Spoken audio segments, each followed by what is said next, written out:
Welcome back to the reality humor where we put the real in reality.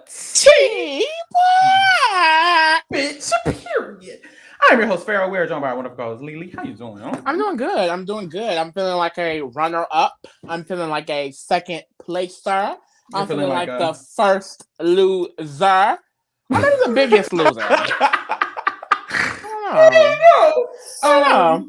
Yes, so baby, if you see that title, today we will be talking about the runner-ups of Big Brother. The runner-ups. So the runner-ups, I feel like the runner-ups don't get enough love. You know what I mean? Do they not deserve the love? And a fun factoid for the girls who don't know that we peeped today. Since the BIPOC rule, a black man has gotten second every time. Every single time. 3 of them have been gay. Shout out to the gays. Let me get my ass up on there. But yeah, so it has been King Daddy Braden, Big Daddy Delicious, first number 2, first loser, Big Daddy Josh, first loser number 3, and that nigga Monty.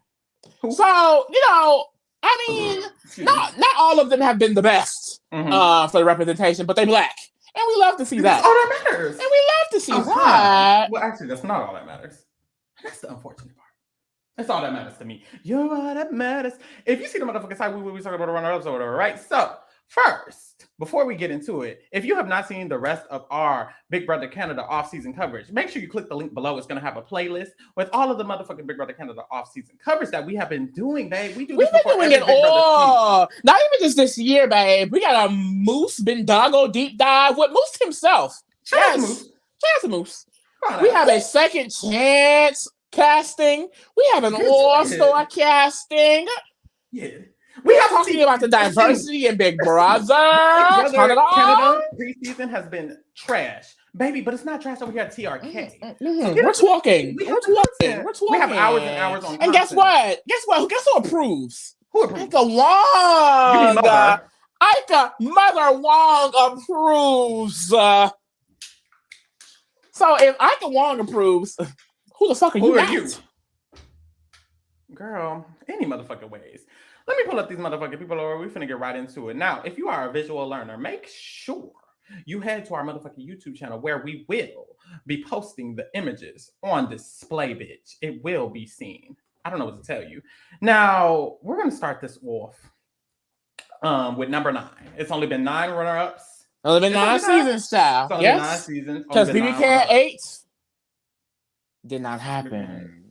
Poor girls. I guess they all got second place, huh? They did.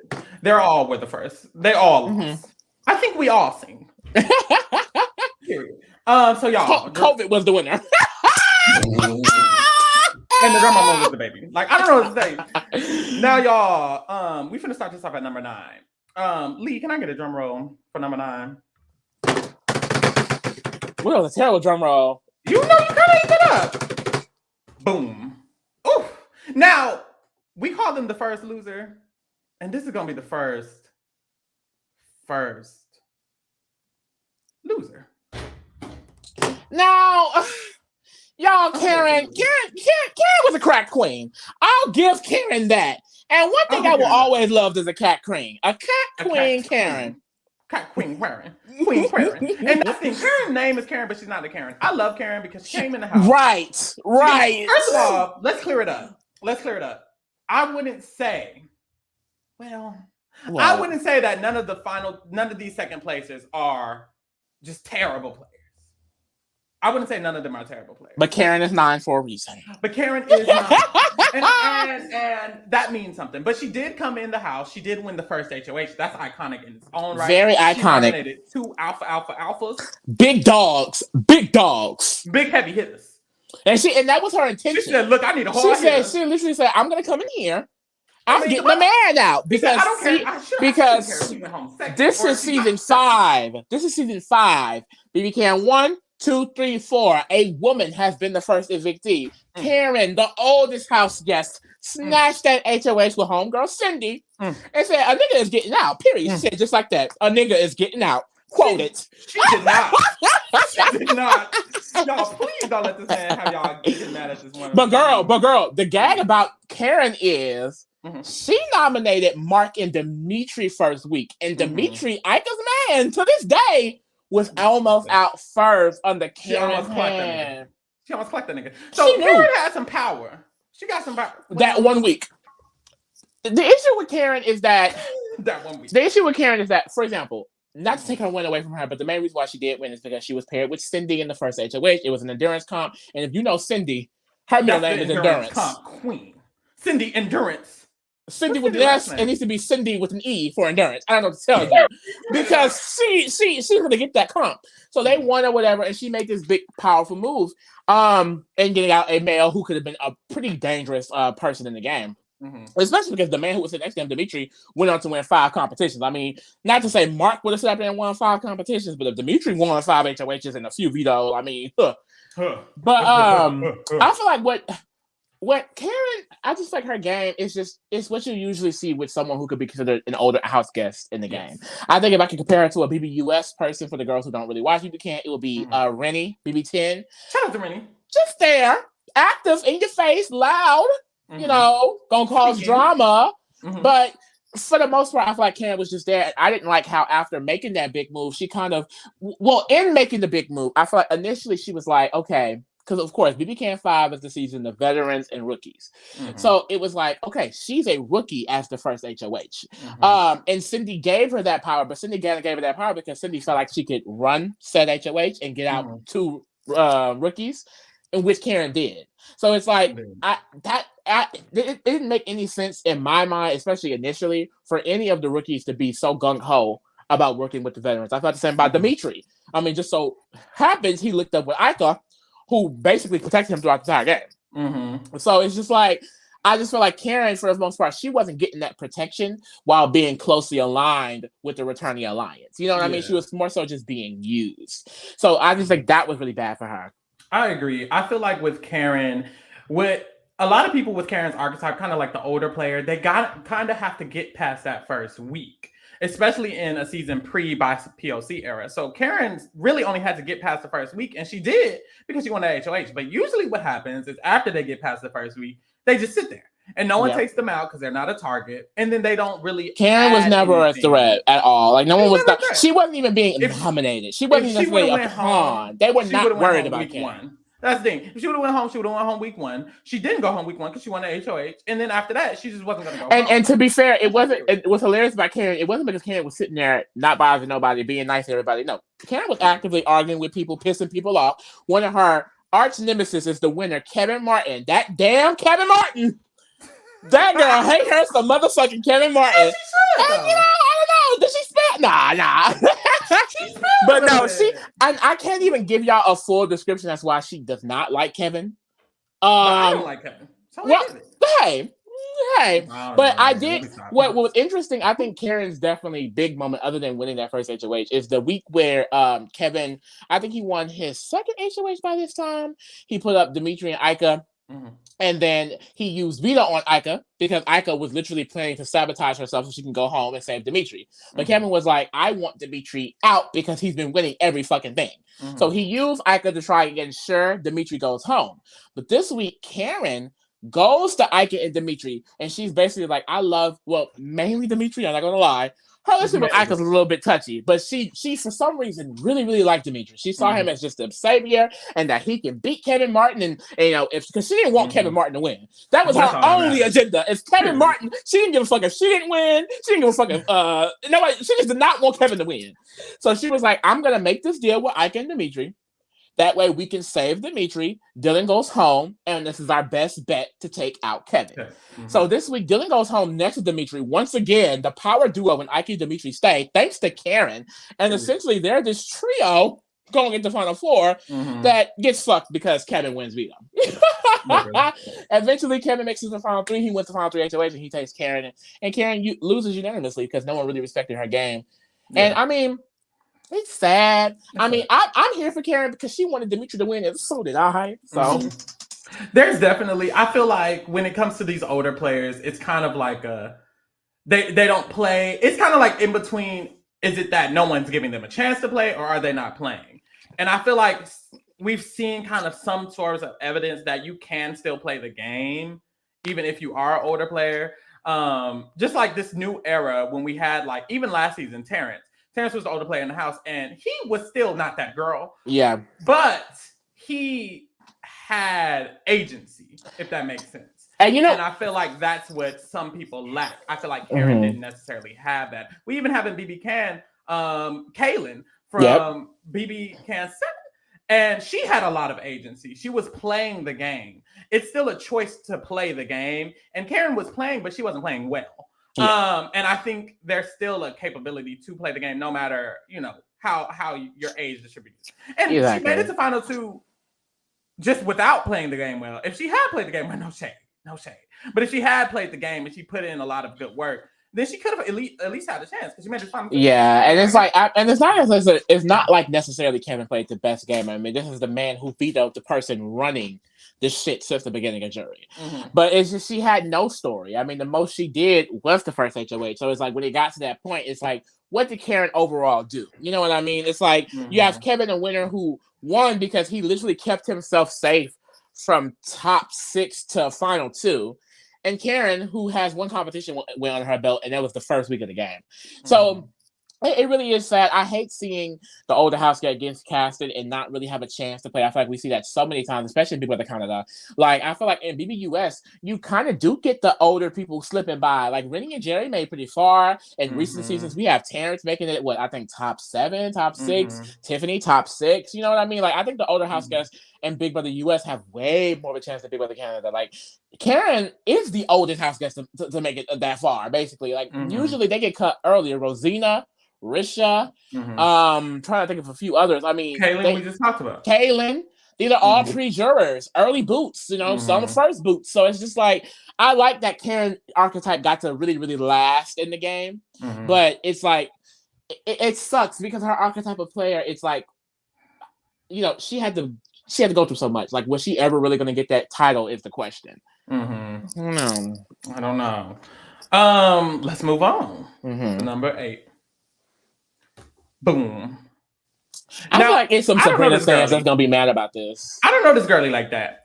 When it comes to BB Can 2, I did not see it that thoroughly, so I don't have to see. But Lee, you gonna tell me what the C is? What's the C?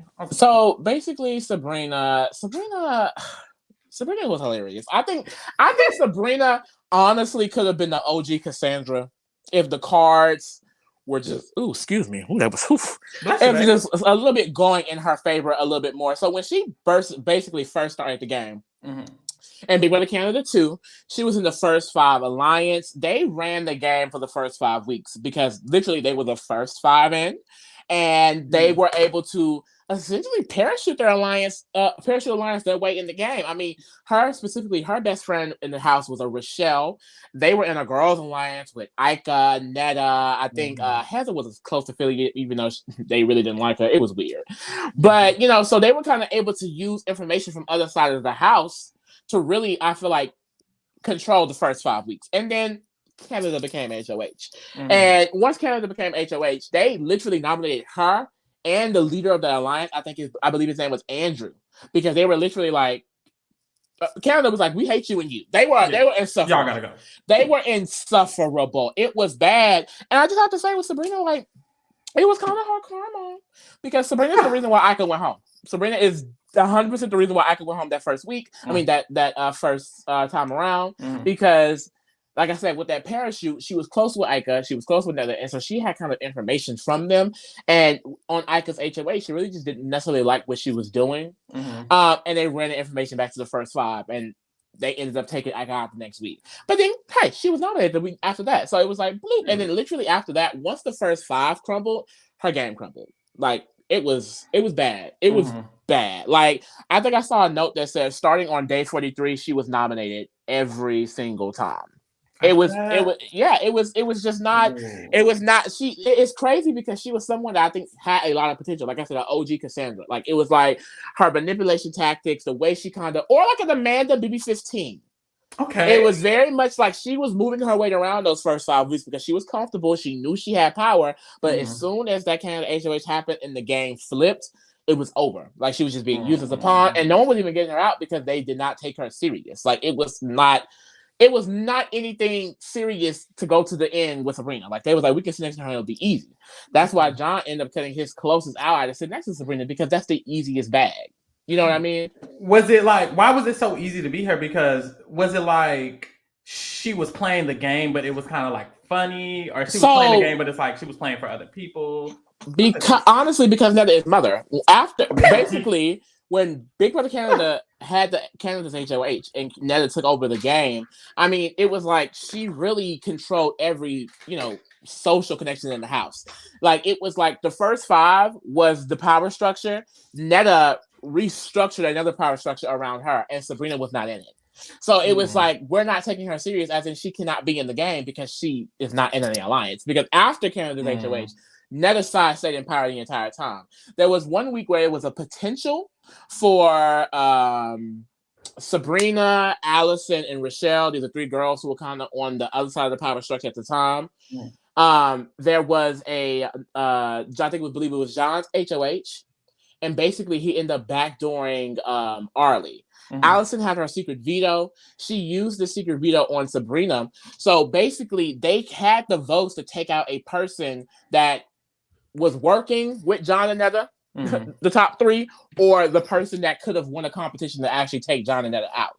They ended up, even while having the votes, keeping the person that could have helped them, and they all went home. So it's just like, she never really had a chance after the Canada's HOH. Did Sabrina, in that situation, did Sabrina not want to do it, or was she convinced by the other girls, or she was just like, we're not saving Arlie? Honestly, because at the time I was only watching the edit, I didn't get the feed, so I don't really know the detailed decision. But I just know that it was like talked about, it was discussed, but the overall decision was just, okay, we're gonna Arlie gotta go. That's dumb. Yeah, and you see, you lost and was final 2. Well, that's that, y'all. She's number 8. I don't know what to tell you. Next. Boom. Okay. Number 7, Kelsey. Now, the T is with Kelsey is, I feel like, well, I don't know how the fans feel about Kelsey, but when it comes Kelsey to... should have won BB Can 4. There you go. When it comes to, I feel like that final 2 is what I was going to say. I feel like, because, in my opinion, it was a situation where she kind of should have won, it kind of makes me respect her a little more. When it comes to a lot of these other second places, it's like, baby, you wasn't going to win. Not next to the person you were sitting to. I feel like with Kelsey, it was like, she literally had a chance to win. Or in my opinion, I don't understand why she really lost. I feel like it has to be like personality a little bit, because I will say she wasn't necessarily the most liked gal in the house. You know what I mean? But it's like, Kelsey, considering the 2 games, her versus the brothers, I just feel like she definitely 100% does not get a lot of respect. I think Kelsey is someone I honestly wouldn't mind seeing her play again, because I don't know. So let's honestly just go through. Let's just go through. So BB Can 4, this is the season that, me and Farrell have said we are not necessarily the biggest fans of. Like, it's really just milquetoast. Like, I don't know. Maybe I need to rewatch her and see what it gives. But because when I was going through some of my notes, I was like, okay, this is so cute. Maybe it was kind of cute. This is just kind of given, you know what I mean? But I don't remember giving live. So anyways, basically the first HOH was Lavita, mother. If you don't know who Lavita is, Google her. So the first week, she nominated Kelsey and this girl named Paige, right? Paige ended up going home this week. Kelsey is saved. And this first week, Kelsey has made a showmance with a nigga named Jerry. He's not a nigga, a man named Jared. He basically looks like Elliot from BB Can 1. If you know who he is. Emmett, child.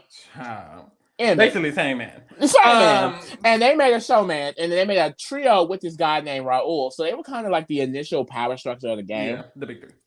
And then Jared won the next HOH. So Jared, after seeing what Lavita did to his girl, he was like, she's going up next to her best friend. So he nominated Lavita and Shari, mainly because of Kelsey. Like, the only reason why he had beef with them at all was because Lavita nominated Kelsey, his girl. Like, and basically, Lavita's plan was to break up the early showmance that she was seeing in Jared and Kelsey. Like, that's really what her goal was to do, but it did not happen. So it's like, it's really, really bad at this point. Like, at this point, Kelsey is not necessarily liked by everyone in the house, but Jared now has this power. So it's like, they're kind of just like building their structure because Levita did not do a good job of doing so on her first HOH. A lot of people did not like Levita, but they did not match her because Levita won the next HOH in week 3.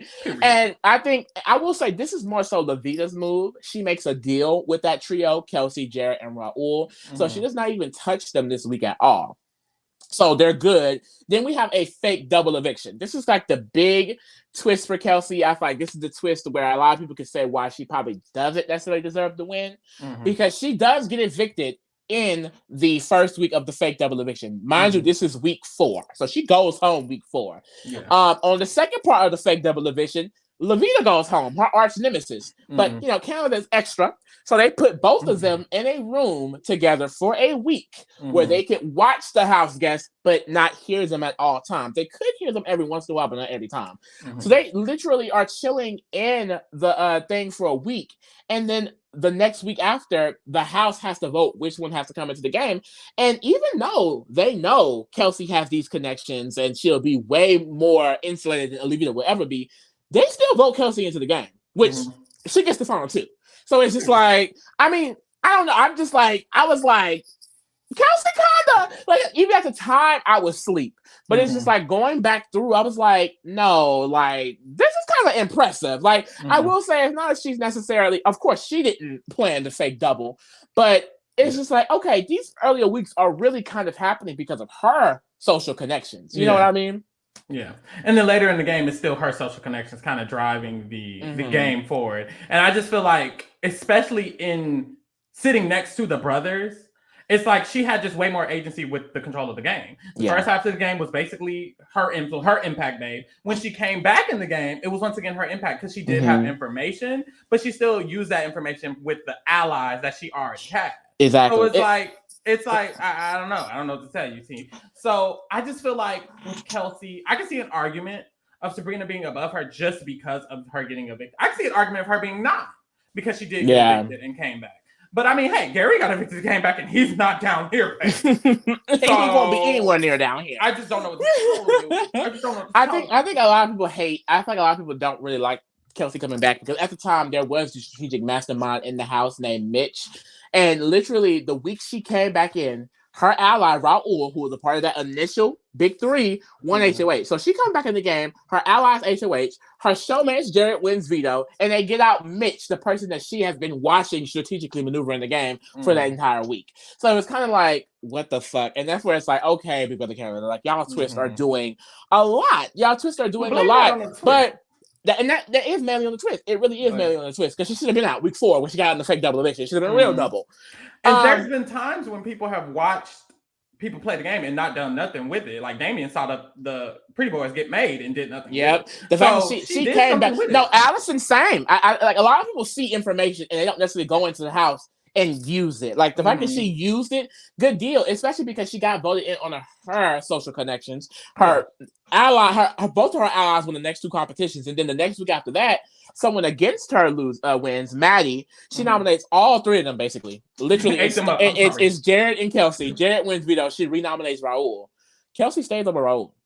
So it's just like this girl social connections. I mean, she's kind of eating it up. Like I don't know. Like it's like she all the way got voted back into the house. So I just feel like she was really able to keep herself safe because of the connections she had made. I mean, she was even in a showman's one of the Pack brothers. So it's like she was safe really on all angles. Like I don't know. I just feel like if I was in that final 2. I would have voted for Kelsey. I don't really understand. You don't feel no type of way about her getting evicted. How do you feel about that? Somebody gets evicted. I feel like if the Pack brothers weren't such terrible players, I would care. I think this is a scenario we have to ignore that. If Joel didn't win, if Cassandra didn't win, if Tim didn't win, which is literally fucking 3rd, 4th, and 5th place, Kelsey should have won. There's no reason why the Pack brothers should have won. The Pack brothers literally tried to nominate themselves. I don't have to explain shit else about their game. They tried to nominate themselves. That is enough to tell you that them niggas did not deserve to win. I just don't. And then I felt like because of the BBCAM 4, I just felt like, you know, when you just get that dark energy about something, you're just like, oh, you know, I see this as like a gray season. Like I don't really know her like that. I know Cassandra. I don't know her. But going back and looking over the notes, it's just like, I think Kelsey she really played a familiar game. And I remember thinking at the time Kelsey deserved to win. But like now Yeah. looking back, it's just like this guy was playing. I think a lot had to do with other things. Like one of her biggest moves was literally given to her because of a Canada's twist, basically. Exactly. But I think socially and strategically maneuvering through the game, I think she did pretty well. I think if she was a winner, she could be high on the ranking. I mean, up there with Paris. Because I think Kelsey, it's like but because that's the thing, and I think all of those have an asterisk, right? Because she got evicted. She literally went home in week 4, and that was because people did not like her. So it's like it's two sides of the coin, but at the same time, you know how people have that time off to come back. Kelsey, within a week, it felt like she had went home, came back for All Stars, and was like, "I'm here." Yeah, that's what it felt like. It felt like she had already learned what she needed to do to get to the end, and I was like, she really maneuvered her way to that end. And I think she got robbed from her win. She did. I'll give it to you. I don't know what to tell you. Who is this? Number 6. Top 6, y'all. I don't know how the girl's gonna feel about this one. Boom. Now, in this section of the ranking, there was some averages that had to be in order to concoct this. I'm gonna just say I don't necessarily agree with this placement for this player. This is Josh, by the way, for the people listening. And then when the other person comes up, we'll definitely do the comparisons of. I guess it's 3 people that gotta come. It's kind of 3 people. Yeah. Really 2 for me. These next 3. This middle area, it's a little gray. I think generally like they could all kind of fluctuate between where they could be at. Like I feel like I want to see all 3 play again to see if we can get like a final decision. But I agree. Specifically on Josh, yeah, let's talk about that's the thing. It's kind of my average that brought him a little bit lower. So I'll just say Josh. And it's not biased. It's not biased for the girls who think it is. It's not. Okay. He did cut Betty like a dummy, but it's because he's a dummy, and like that's really what it is. I mean, Josh started off the game, socially he was always good, but it was like always good in the way of like he's clearly just a very popular person. I think he had an easygoing personality. He's pretty attractive. He's tall. He's a man. You know what I mean? And and he's not like toxic. So it's like, of course, he can have a normal conversation about other shit. You know what I mean? So it's just like I feel like he was definitely someone that everyone can kind of gravitate towards. But I just feel like Josh, he never used his social connections to maneuver through the game for himself at all. It was like, earlier on when Kyle was starting the race war and he was trying to target Josh, it was so iconic the way he stayed because Kyle literally thought his own allies was voting him out, to which they all flipped on him. I mean, only 2 of the original, I think 7 people actually voted Josh out. It was the biggest blindside that week. But that wasn't work that he necessarily put in. It was more so relations that he naturally had. Because that week you have Tanisha going to work, you have Betty going to work, you have Summer going to work, you have her mom going to work. I was like, they was doing more shit than he was doing. Kevin, I mean, he had everyone on his team, which I think is impressive in himself. But I remember even watching the season, it was like, I'm waiting for him to be the one. Like, not necessarily even calling the shots, but just, I feel like, dictating his game. And I never saw that. Up into the final 2, where he was manipulated to take someone that beat him unanimously. It wasn't even in the final 2. He never dictated his game. And I honestly can agree with everything you said. I do think that there was basically no point in the game where I felt like you said, he was dictating his game or the game in general. He was never that power player. I feel like his power came from his social game. And I feel like I can give him props for having such a great social game. To the point where, baby, they was trying to blindside the girls and it became an overwhelming blindside. Yeah. Baby, 9-10 people saved him. Not just because of the gags. Marty didn't. It was literally 9-2. Yeah, 9-2, and it wasn't that Marty. That time was gonna be 6-5. At least it was gonna be 6-5, and then Marty found out.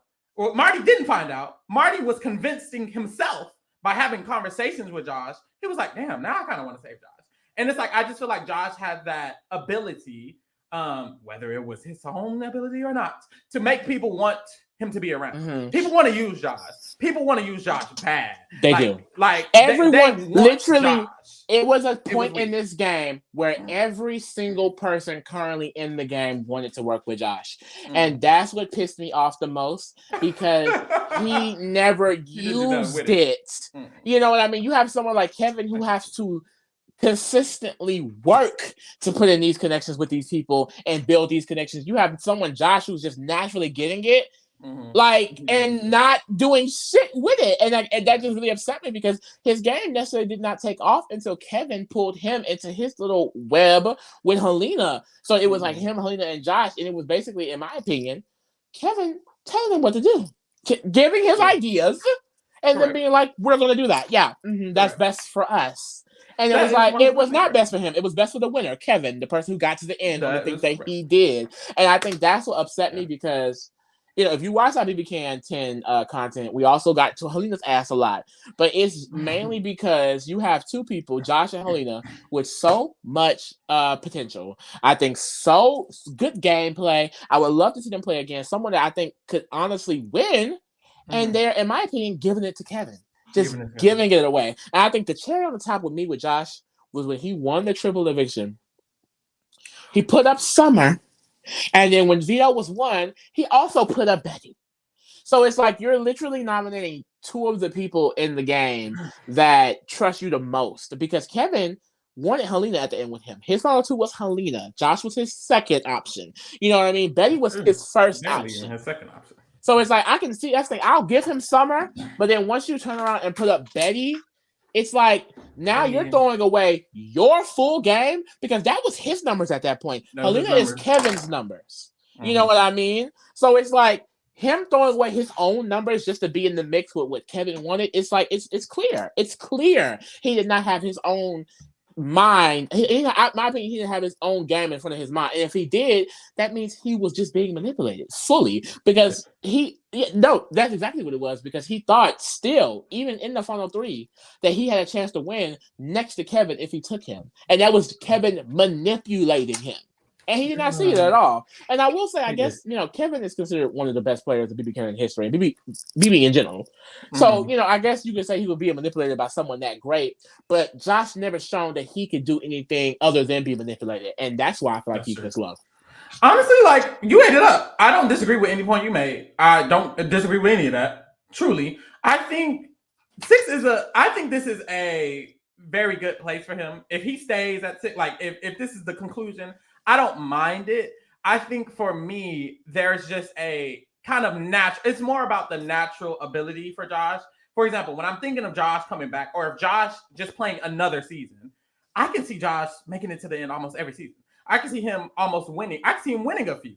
I could see him having won this one if he made the right decision at the end. And I feel like his ability to potentially win the game is just higher than a lot of people, just because of natural abilities. But I think because that's not his own doing. Well, I think his social game is his own doing.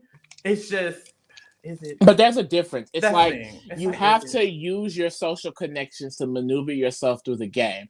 He was making connections as if he was outside of Big Brother in high school. Okay, these were his friends, not his strategic allies. And I think that was the issue. He was not using any of his connections to further himself in the game. That's true. Like I said, he had Summer. He had Betty. He had Herman. He had Moose. He had Tanisha. He had Jess. He had Kevin. He had all of these people. Even Gino and JC Lennon was like, we gotta put in Josh. Well, even Marty was like, I love Josh. He literally slipped on his closest, I like to say, of Josh the week of the blind side. And not once did Josh center the house around him, create a majority alliance around him, just do anything that, in my opinion, would further his game. It was points where he was taking information from his numbers and bringing it to Kevin. I think one of the biggest numbers of his own that could have helped propel him would have been Herman.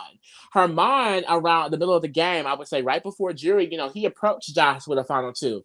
But Josh could never fully accept that final two because of stuff that Kevin put in his head. So when Herman tried to strengthen that relationship with him for them to move forward together, he took all of that information and brought it back to Kevin based on shit that Kevin thought and Kevin said, because Kevin who admittedly said Harmon is his biggest threat in the game, and he has to go. So it's just like, I feel like with Josh, I was constantly shown that this is not someone that is in control of his own game. Period.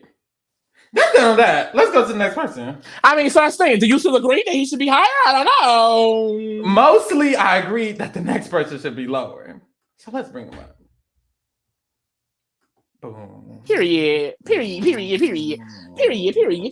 So now, say your piece, sister. Say your piece. Braden is 5. For me, when I made my list, I had Braden below Josh.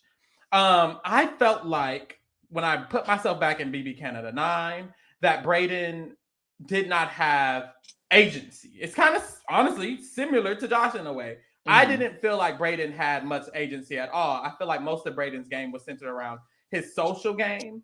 Yeah. I do feel like Braden had a more active social game, but I also felt like Braden had a less natural ability to be so liked. I felt like only certain people liked Braden, but they liked him a lot.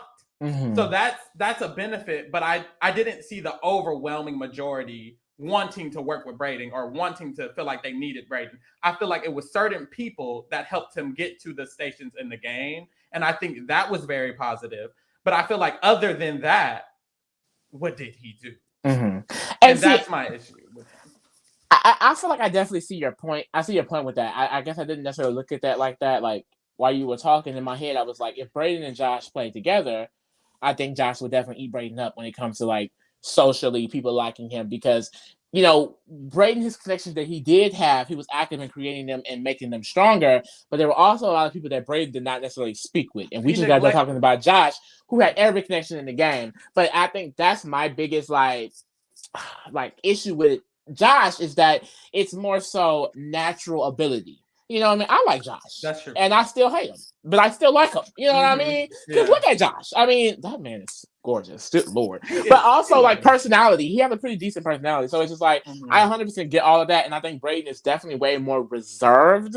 Josh is also reserved, but it's just like, once he's out of his shell, I think he's way better at making those general connections as more than Braden. But I think Braden, on a game level, is just better overall than Josh, because I feel like Braden had just more control over Josh in his game. Like, this is the bottom 5 out of 9, so it's like I don't necessarily think any. Specifically Josh and Braden, they're interchangeable. Shout out to Colin. But it's like I have to give it to Braden, because I feel like when it comes to the game, he was also had to face more adversity. I mean, from the beginning, he was never in the majority alliance, which you could say is a knock, but I feel like he definitely worked to just improve himself. I mean, he started off his closest ally being Julie Vu, someone who went home the week 1. Austin, who also went home pre-jury. He had Kyle and Rohan, who also were early targets. I mean, every time one of his he would get a close ally, they would go. Every single time. Until jury hit, he ended up linking up with Tyshawn. I feel like, now, I can't say that's necessarily Braden's move, but I do feel like Braden put in the work to even, forge his relationship with Tyshawn. Yeah. And I feel like all of these people, Tyshawn, Rohan, Austin, Julie, like, they were ride or die for him. Like, Braden was their number 1. Yeah. And he did not neglect those relationships. Like, we have someone like Josh, the comparison that we were talking about earlier. It's like, I felt like Josh, he had people seeing him as his number 1, and he didn't value them. He threw away his number 1s, his number 2s, his number 3s for all of Kevin's people. And I feel like Braden, he prioritized his own game. And I just think that, for me, puts him above him. And also I love Braden. Point blank period. I love Braden. That's the thing. And I'm a little biased against Braden. I'm not gonna lie. Well, I don't like Josh. No shade. But I am biased against Braden in the fact that I was rooting for the Sunsetters. Yeah, and not for them other girls. And I was also rooting for the Sunsetters, but I loved Braden. Like, really, it was just Braden. Like, I like Rohan, but Rohan could go. I like Austin. Austin could go. Everyone, Braden, I loved that he made Final 2. I kind of wanted him to win. I definitely see why Tyshawn won 100%. But Tyshawn also deserved it. I'm not going to sit here and say Braden did not necessarily deserve it. I think there's a few other BB Can and BB US winners that played probably worse games than him. I think overall Braden is definitely someone who could even come back and probably make it pretty far again, because I think he has a gameplay that is under the radar. I think he can make those connections when he needs to, and when it needs to come to a strategic game, he can also do that. And I think that's something that someone like a Josh likes. I just did not see the strategy in Braden's game. That's my issue. My biggest issue was the Austin. It was more so the social connections. It was like how I said, have a social bond, but use those social connections. I feel like Braden utilized his social connections. He was not just being strung along as a pawn, not a pawn, but a pawn in a way of not being nominated, but as a pawn to use in the game. I don't think Braden was actually being used in that way. When him and Tyshawn became a duo, for example, him and Austin were a duo. Austin and Julie was a trio. Him and Rohan was a duo. Him and Tyshawn were a duo. Tyshawn was saying, we're going to the end together. I'm taking you to the end. I promise you. You know what I mean? Tyshawn is someone who flipped on his own throuple to go to the final two with Braden. I'm not saying Braden did that, but I'm just saying, clearly, there's something about Braden that people are like, yes, that's him going to end with him, bet. Because someone like Josh, his main benefit was that he started winning competitions in the end game. Kevin, he wanted Helena at the end with him. You know what I mean? The person who wanted him at the end with him was Bet. The person who wanted to go to the end with Josh was Betty, and he played in her face all the way up to the end. So I just feel like, I don't know. That's just my thoughts. No, I see that. I understand. I just think last thing with Braden, I just feel like that's not enough. I don't feel like because he was intentional about his relationship with those set people that's enough. There's a lot of Josh. That's all I need. I don't feel like it's more than Josh. You're a hater. You feel the way you feel. I feel the way. And you feel the way you feel. Period. And it ain't nothing big, y'all. If y'all put Josh at 6, I don't give a fuck. Josh could be 9. No shade. It ain't nothing crucial. This is just definitely give your thoughts. Put it in the comments. What do y'all think? This is big for us. This is big for us. The Josh Braden. We don't agree. I don't like Sarah because I'm a hater, but it's okay. I genuinely don't like Josh, and I'm not that I kind of like Braden more than Josh. So there's that. Period. But let's move on to the top 4, the big 4. Don't need the big score. Boom. Now, this is what I'll say about Godfrey. For me, I don't know much about his game. All I know is what I hear from people around me, what I read on the synopsis. So even when it came to Josh, Braden, Godfrey, I was like, I don't know, me personally. So I was like, it's about what it was to me. I don't know where he goes in this mix between the 3 of them either, honestly. I would definitely say he's just interchangeable. Not gonna lie, all 4, 5, and 6 definitely. I think you can move them in any pieces you necessarily want to. I think a lot of people really, really like Godfrey. A lot of people champion Godfrey. I've seen a lot of comparisons to Dr. Will because Godfrey throughout BB Can 3, he was I won't necessarily say no, I can say it. I think he was a floater. I think he played a pretty good floater strategy. He was someone that was working with the Fembots and Sarah, Brittany, Cindy. He was also working with the Majority Alliance, like people like Zach and Ashley and things like that. They would listen to him and go to him to have his vote and things like that. But Godfrey overall, for me, I think the big issue with Godfrey is that he was not in the edited show like that at all. He really just wasn't. And he would get his moments, like for example, if everyone knows the iconic jump in the air when he's at eviction, or the speech when he tells Zach what your blood is on my hands, something like that. It's like he had a lot of moments like that. I feel like Dr. Will-esque in a way of I'm throwing comps and I'm also having these big moments that but it's just I don't I feel like definitely someone would need to educate me more on what Godfrey did, because I feel like it could be on feeds more. However, when it comes to comparing gameplay, I feel like Godfrey as a player deserves to be in this spot above the people under him, because I think he had an even temper. He was way more aware of what was going on. He knew his position. He knew he was in the middle, and he knew when to throw competitions. He knew when he had to go speak to certain people, and I think that is really what ended up biting him in the end as well. Because playing that type of game, not winning competitions, playing both sides, if you don't have, especially in BB Canada, that big move, no one is gonna care. And I think when Godfrey got to the end, he won Final 3 HOH. He took Sarah, who had the most iconic underdog story, probably, like I said, champion to Taylor until Taylor came around when it comes to underdog story. is, I mean, I think it was inevitable that he was going to lose. I was so happy when he took it because I knew he was going to lose, and I wanted Sarah to win at the time.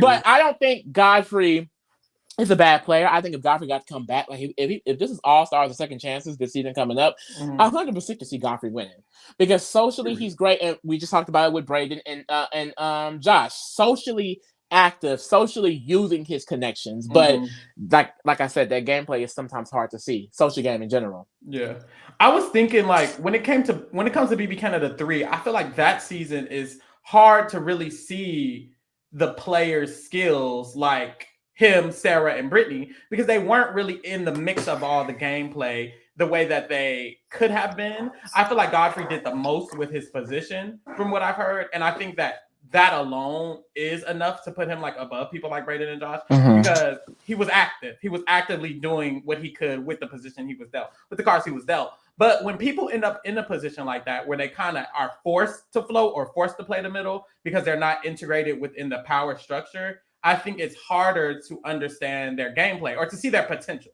I think we would need to see Godfrey in another season to really verify his potential. That's kind of how I feel about him. Yeah, and he was also nominated a few times. So it's just like I think I can definitely see why people felt like he's someone that deserves to win over Sarah because everyone knows about Sarah's big twist that kind of helped her catapult her to the end. But the sad thing about Godfrey, it did. It was Brittany's coup that took him off the block as well. So it's just like, and also too, it's like if he didn't go to the end with Sarah, he would have been there with Ashley or Brittany. So Godfrey was kind of fucked in a way, and it was mainly because he was playing that under the radar game. I don't know. We just gonna have to see some more of him. I would love for this like, to be for example, him to be on there, like, or even a lot of these second placers. A lot of times it's just the setting, though. You know what I mean? Like, I think I can definitely say 5 through 9. These are players who may not necessarily make it, may not necessarily win or be seen as someone that necessarily that a large group of people want to work with. Like Godfrey, for example, I think Godfrey could have been per se a pretty boy, and then if he's in a pretty boy situation, is he Anthony? You know what I mean? It's like maybe not father, but but it's just like, you never really know. Like he was in a position to where, I mean, majority of his cast were like-minded in a way. So he was outcasted mainly because of that. And he really fought to the end. And like I said, I mean, it was a final 2 of underdogs this season. So either one winning would have been great. I would say like 9, 8, and 7 would probably lose most of the time. I can see chances for 6 and 5 to win, Josh and Braden. I can see 9, 8, and 7 is Karen, Sabrina, Kelsey. I feel like they would mostly lose. I feel like with Josh and Braden, it's a chance for them to win. And then I can see that with Godfrey specifically, I feel like he was in a season that it's hard to determine. Like in that season, the cards he was dealt, even though he lost, it's like, I could see Godfrey doing well in another season. Like you said, it's about the settings. Okay, y'all, let's get to the big 3. What? Okay, man. The big 3. No, the big 3. Number 3. That's what we're gonna be mad. Place your bets. Place your guesses. Boom. Period. Now, the top 3, I feel like these are all good players. These are all players who could have won. I feel like with Kayla, when it comes to me, my opinion, when I was ranking the people, I think initially I put Kayla at 2. I felt confident in the fact that she did play a very good game, a powerful game. Is what powerful, very powerful, very, very powerful game, and I think that if she would have won, I would not have been mad. All these top 4, if they would have won, it's not giving I'm mad. Like it's giving you deserved it. I feel like it got kind of with these next 2 specifically. I think for me, it got kind of like it was like a toss up a little bit. But with Kayla, I feel like my issue, the reason that I'm okay with putting her as 3, is because I feel like Kayla didn't have a finesse, is that the word? Like kind of like I feel like there wasn't a finesse to her game. I felt like I needed Kayla to be a little bit more. It was very in your face. It was more in your face. And I feel like that kind of gameplay is just not replicable. What Kayla did in Big Brother Canada 6, she can never do again. Period. And I feel like because of that, I don't feel confident necessarily putting her in the top 2. I feel like it seems like this was her one shot. Do not miss your chance to blow. This opportunity will come once in a lifetime. I feel like in any other situation where Erica doesn't end up going home that season, even just this season that she got second place in, she didn't even win it, no shade. But if Erica doesn't go home, I don't see that exact same path for Kayla. I feel like this was a very particular instance. She got control. She got a lot of momentum in this season, but can you do it again? She had a lot of good moments when it came to strategy because at the beginning she was still forming alliances. She had a good relationships. She had her Red Room alliance. She had the 4 with Jesse, her, Derek, and Paris. That was good. She had a lot of safety, like insulation. She was laying low at the beginning and then she picked it up at the end. I think she has the foundation to be a great player, but because of how it played out, I can't confidently say that she can be that girl in the future above some of the other people. That's kind of how I feel. I don't know. I feel like honestly, out of like a lot of the players here, Kayla's the only person that could switch up her game to win. You know what I mean? Obviously, these people did not play winning games. You know what I mean? So they would have to switch some things. And I think Kayla honestly could, just because I feel like, you know, parents won over her because she kind of had that finesse, that savvy gameplay. She was doing things that people did not realize she was doing behind their backs. And I feel like Kayla, in the beginning of the game, she was playing exactly like Paris. Her and Paris were playing very, very similar games. It was a lot of chaos in the house. They were not winning competition, so they had to hide behind it. The difference is Kayla was able to get those competition wins. So I think that did, like you said, it kept her safe. But I feel like if she did not have those wins, she still could have maneuvered her way through the game. Now, there could have been some differences. Does Erica go home? Like you said, if Erica does not go home this season, does that change things? You know what I mean? But I think overall, like, this top 3, I think, are 100% the 3 best players, and I would not have mind seeing win. And I do think that she's interchangeable with 2 because I think Kayla's a really good player. Like, I think out of, like, that was, like, I'd probably say the strongest final 2. Paris and Kayla. Like, no, Dane and Anthony. Yeah. I'm struggling. Ooh, girl. They were close. Number 2. Top 2, and she's number 2. Period. But, you know, I really would love to see Kayla play again. I feel like Kayla, like I said, I think she would be able to. 100%. I see it too. I think she could definitely switch her game up because, like, even in this season, she did not play the first half of the season the way she played the second half, and I think that shows that she has a duality to her gameplay. And like you said, even if she wasn't winning comps, she could strategically maneuver her way through. I just think because it ended up the way it did, where she was just kind of powerhousing, and we heard those comments from that's the thing. She lost to Paris, and Paris is a great player, but in Big Brother Canada, the way Kayla played, it's kind of crazy she lost because Big Brother Canada is all about what Kayla did. Yeah. And she still lost. So it shows there was a flaw in that game, which is why it kind of makes me feel some type of way about it. Because it's like, you basically did the Big Brother Canada blueprint. You made the big moves. You were in people's faces. You played strategically. You played won smart. The comp. You got the girls out. You won the comp. And she still didn't win. To someone who literally did none of that. And I will say, that's the thing. We've been talking about social game the last 3. Kayla's social game compared to the last 3, shit, probably the last 4. Throw Kelsey in there. Like, once she started winning those competitions, it went downhill. I think she had pretty solid bonds. She ended up getting out Erica, who was a big powerhouse game player in the season. She got her out.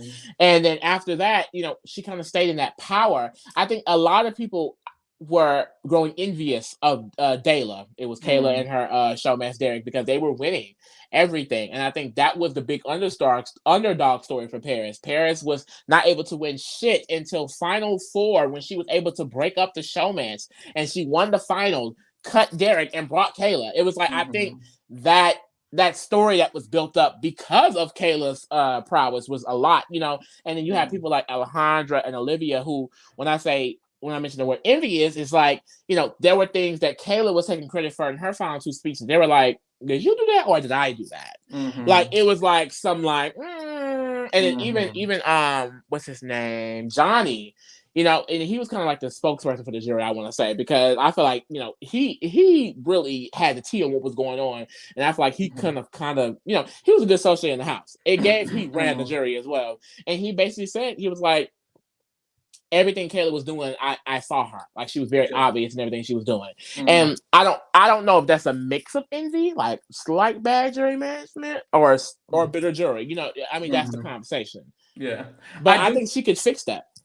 I think she could fix it too. And I will say, even on the social comment that you made, I recently watched the beginning of that season, and it was the edited version. But baby, the girls wasn't friends with Kayla. Like, she was cordial with Allie and Olivia. But like week 2, week 3, Allie and Olivia was like, baby, Kayla can go. Kayla can go. We don't care. I don't feel like socially she had a hold on people. And I feel like that's a big part of Big Brother. Mm-hmm. And honestly, the social game bleeds into jury. A part of the reason she lost could be because of that social game. She didn't really have a hold on people. People didn't care about Kayla. People didn't care about her story. People didn't necessarily care about her friendship, I feel. And I think that's because she's kind of cold. Even before the comp wins, her relationships with the Red Room people were never friendly. It was more like, we're all agreeing to work together and we cool over it. Was business. It was we cool. And it was never, that's my friend. You saw Olivia and Allie be friends with Erica. They love each other. They love Erica. Paris had really good connections with Maddie and what's that boy named? Will. And it was like real connections. I feel like Kayla did not have any, even Derek. That was not a real connection. They had a weird show, man. It didn't, none of Kayla's connections in the game were past game. And I think people can feel that. I can feel it through the screen. So it's like, I think that's kind of her holding her back. But I think she could change it. So we'd love to see Kayla come back. Actually, girl, Kayla is private. The tea is. Recently, Kayla made her Twitter private. Very recently. Coming for her crown right here. It's giving she's coming for her crown. She's coming to prove us wrong. Please prove us wrong. Please get moved up to number 1, maybe number 2, because we love a black man from a. But let's get you want to come and get second place again? Ooh, damn, there's more black second placers than any other race. I love this list. That's crazy. I did not notice that. Well, do I love this list? They all lost. Got low. We got some black winners, so we good. All right. Period. Okay, number 2 on the list, y'all. Y'all ready for this? Jillian, girl. Now, I feel like Jillian. No, I'm playing.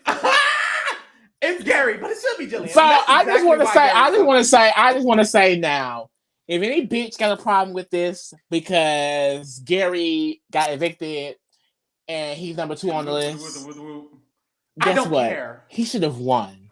He actually won. He did win. He actually won. He wouldn't even be on this list. He's literally not on this list. He should be number 1. But Jillian. He should not be on this list. He should be on the winners ranking. He really should. That's what we're talking about, Jillian. Jillian didn't really do much in the game. I mean, she won for us. And that's all. Jillian didn't do much at all. She ran up behind Emmett. I feel like in comparison to like maybe Karen, Sabrina, Kelsey, I would say there was more activeness to the game. Nah, I'm playing y'all. But for real, Gary, the reason he's this high is because he literally won. Let's be honest. It's not even a joke. That's the thing. We're not joking. Because we're dead ass. People kind of like, when you say it, it feels like a joke. It doesn't feel real. But it's literally genuine. He genuinely won the game. He got the votes. Unfortunately, it just wasn't the key. His closest ally. Anyway, was not Topaz. Girl. But he literally got the votes. So that alone is kind of like hard to not put him top 3. I do feel like he can be interchangeable with Kayla because of the fact he did go home. But I want to talk about with Gary, especially in comparison to Kayla, is like the privilege of it all. Baby, you're at the reality kingdom. It's finna get real. If you're not ready for that, let's get out. The privilege of it all.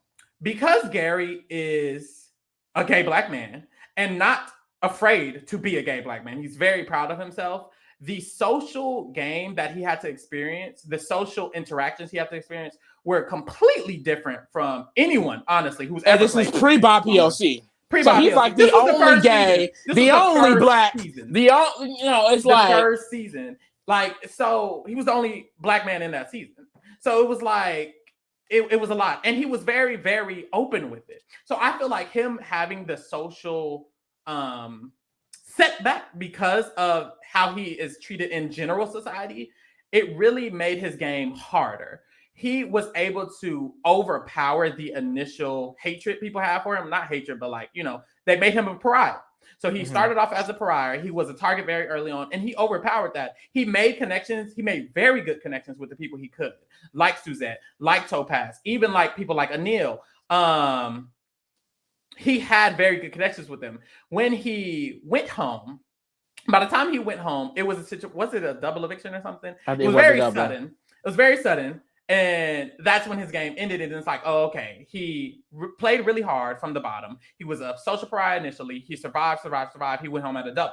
And it's like, okay. And a lot of the time, this is another thing. I feel like for Kelsey and Gary, they both came back and made second place. They went home at doubles. And I feel like, well, Kelsey was a full week. So I'll just speak for Gary. Yeah. I want to say when people go home in doubles, I do feel like it's a little bit less, not their fault. It's kind of a little bit less their fault. I feel like a double eviction is something that happens so suddenly. There's not a lot of strategy you can do. There's not a lot of talking you can do. If someone's a house pariah, and he was only a house pariah because of his personality, which is not fair. If someone's a house pariah and the double comes, you go home. That's what happened to Levita. The double came, she went home. Gary, the double came, he went home. Like, oh, so where can you go? It's like, it's an easy thing it's to do easy. because it's easy. And that's not his fault. So I feel like him going home is like, okay. Like that was kind of just because of slight bias. I don't know what to tell you. When he came back, he had a very good social relationship with Emmett. And that is what propelled him to the final three. He eventually won the final HOH. He was always good at comps. And he went to final two. He took Jillian and he won the game. Literally, he got the votes to win. So it's clear that he had the social connections because he got all 4 votes he needed to win. They just weren't inserted in the slot. Yeah. So, and then of course, and I will say, I will give y'all like there's always that asterisk. I can't sit up here and not mention the asterisk mark. You know, he did go home. He went home like I would say, what week was that? It's like week 6. Yeah. It was pretty early. He went home at top 8. Final 8. And he came back at final 5. So I can definitely do the asterisk. And of course, he got the jury because he was also in the jury house. So it's like, it's a lot of asterisks to it. But at the same time, like he won. Like I don't tell you, like he literally would not be talking about him, like Pharaoh said. I don't understand. If Topaz was not, I don't know, on drugs maybe that night. She was a little sick that day. Yeah, a little tipsy. I don't know. Yeah, I would still say it's interchangeable. If you want to put Kayla too, great for you. How do y'all feel about the Gary Kayla debate? I feel like in general, like Gary, and we're basing the Big Brother Canada 1 game. I think Gary's game in Big Brother Canada 1, the things that we did see overall, I would say that he deserves to be in his top 3 for sure. I think 100% I can accurately say, even with the game we saw, I think he's a better player than 5 through 9. Yeah. Confidently. Yeah. I agree. Now we have number 1, aka Daddy, aka my man. Poutine Poppy. Poutine Poppy. Other than me, I'm fine to let's just appreciate the melanin on the screen. I ain't never seen this. We talking about Big Brother? Wait. 5 and the non-bitch, they're all women. Period. It's only Big Brother Canada been eating. Unfortunately, a lot of white men have won, but we'll disregard that right now. The final 2, bitch, and this just shows like Big Brother Canada. Big Brother Canada been eating it. Big Brother Canada has been eating it. Like when it comes to diversity and inclusion, it hasn't been perfect, but it's been there. Because you have Gary, that was season 1. Godfrey was season 3. You know, it's just like that was very early on. Even Anthony was before about PLC. Braden and Josh is back to back. I mean, Anthony, Braden, and Josh is basically back to back to back. But BBK 8 did not happen. 3 of them are LGBTQ. Period. It's a good day to be gay and black. Shout out to Big D, also second place, gay and black. Period. So let's talk about Anthony. So if you gay and black, you make it. You losing that final 2. Well, hold on. Because where are our wins? Hold on. That's the gay black winner. We're coming. I mean, but shit, we just got black winners. How about we get a gay black winner? Shit. Come on, Lee. We gotta give some time. Look, that's it. We got our first black winner. I got our first black woman winner. First black gay is coming. She's next. Whether it's some of LGBT, either trans, a they or a them. Somebody LGBTQIA plus. Well, LMNOP. One of them letters. Stop. Let's talk about Anthony Daddy. So by far, Anthony, the winner, also the winner. Well, actually not. No. He lost. Yeah, it was a lot of votes. But Anthony is, I will say, one of the best players in Big Brother Canada history, probably. Well, that's actually a good point. I'm sorry to cut you off. Isn't Gary's the closest vote up here? Everyone else lost by like a lot. Gary's is the closest vote up here. He literally won. He had lost to be the 4 to closest vote. 3, It was but his because number. of so fast as well, it should have been for him. But everyone else, damn near y'all lost unanimously. I feel like how many did Kayla get? No, Kayla lost by a lot too, right? I don't remember. So Kayla lost by a lot. Period. Closest damn vote. Period. He should have won. But Come back to Poontoon Daddy. So I feel like he is arguably one of the best players just in general. Anthony started best off the player game, that season without winning. Best to never win. Period. Anthony started off the season. Of course, he was in the Pretty Boys Alliance. He ate that the fuck up. And he is pretty. That's the only pretty boy.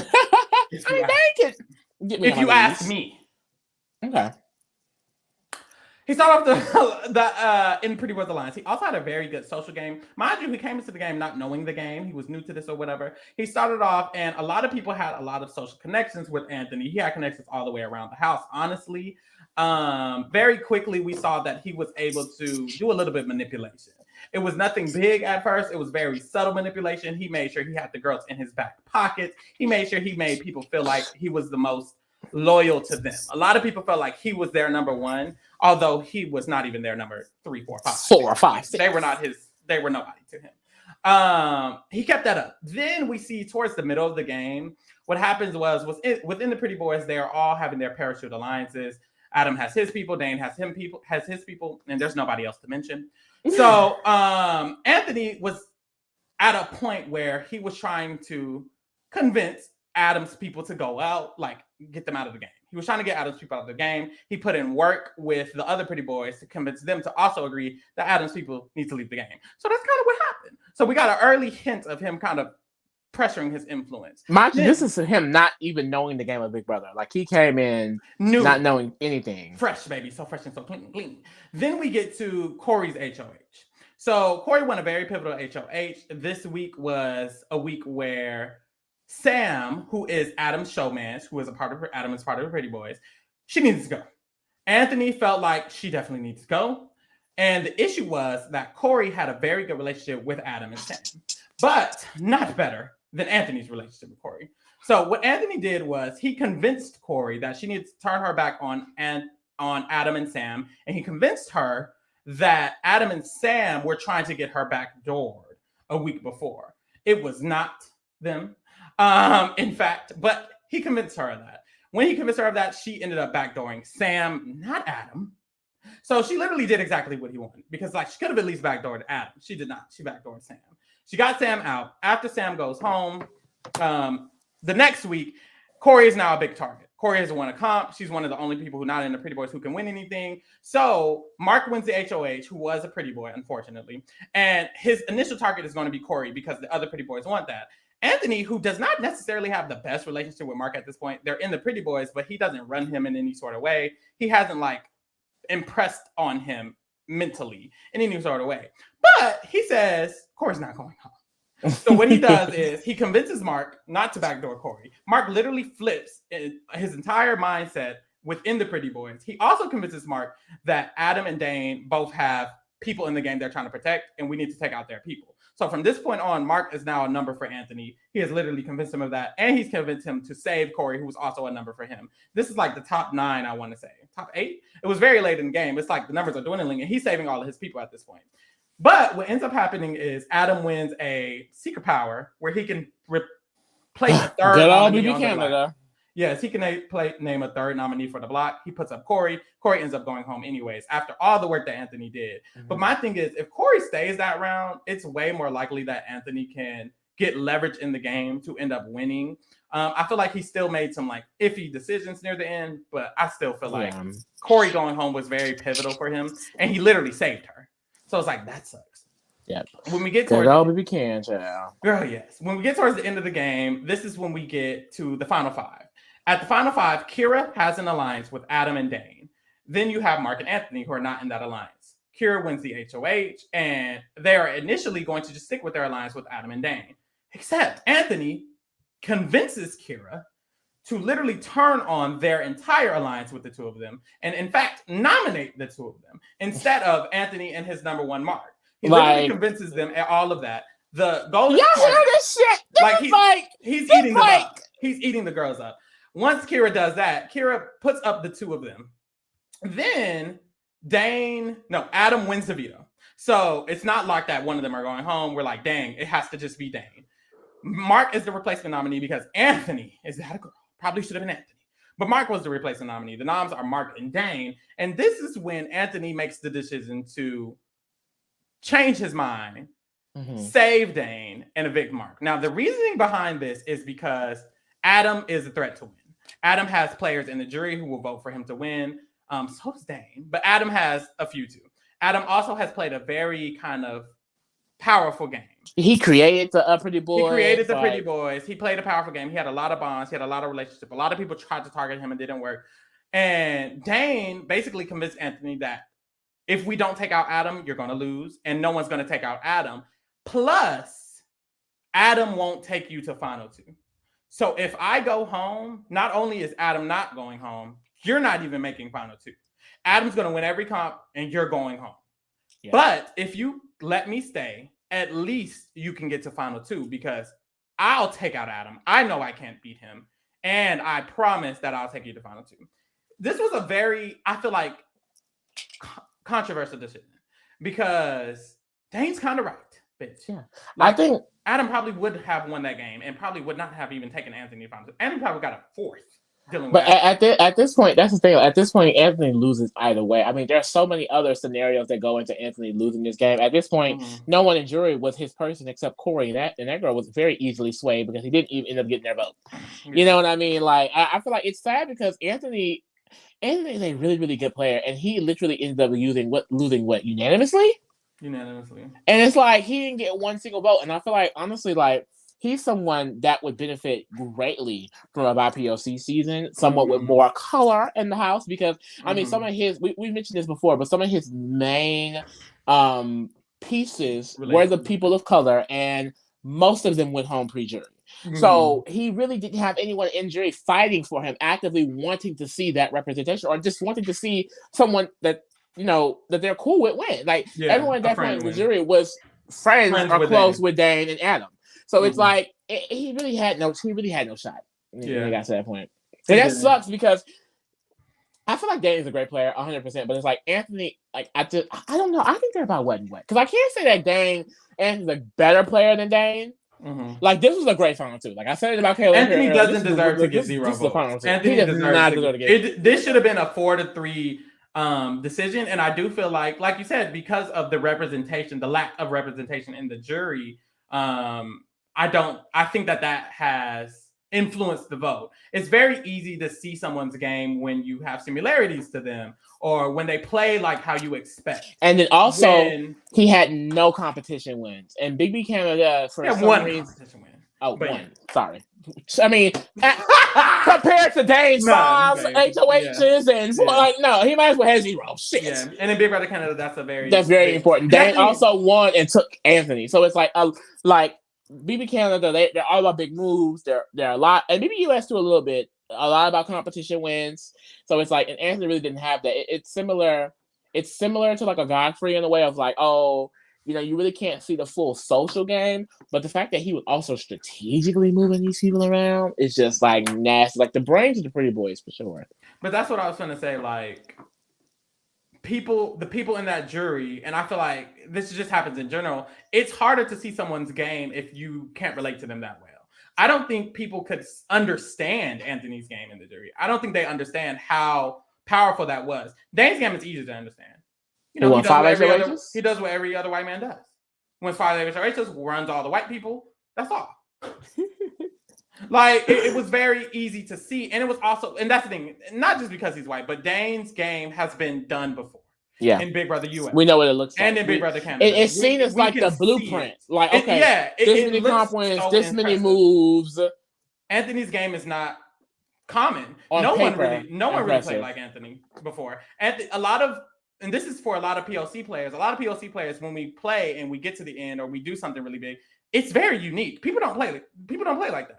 A lot of people did not play like Anthony. I can't name one person who really played like Anthony, who was convincing HOHs after HOHs to flip on their closest allies. That's not something that just happens. That's not something that's common. So it's hard to reward something you've never seen done before. I think in the future, we can get winners who play like Anthony because people now see this is the type of game you can play. This is a game style. He kind of invented that style of gameplay, bitch. Like, he didn't win no for BB Canada, at least. He didn't win no comps, and he ate it up strategically. And right after that, we get Paris winning. And it's like, no, that was before that.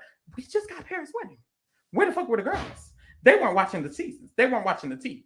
But they were just so powerful. But that's when it comes down to like a different setting. That's what it comes down to a whole different setting because the women ran BB Can 6 and the men ran BB Can 7. So naturally, there were way more women in the BB Can 6 grade, but there was also 2 women in the final 2.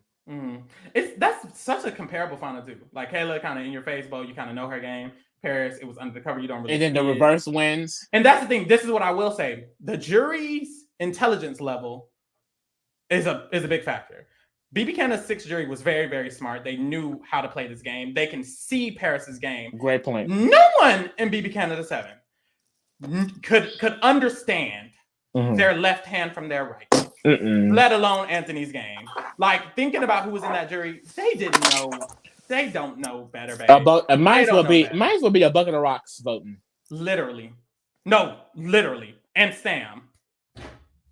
Sam was the only smart person in that jury house, in my opinion. I'm sorry. So that's another reason. Bunch of duds. Didn't know no better. When you get a smart jury, you can get credible winners. No shade. But I do think Dane is a great winner. But hey, that's it.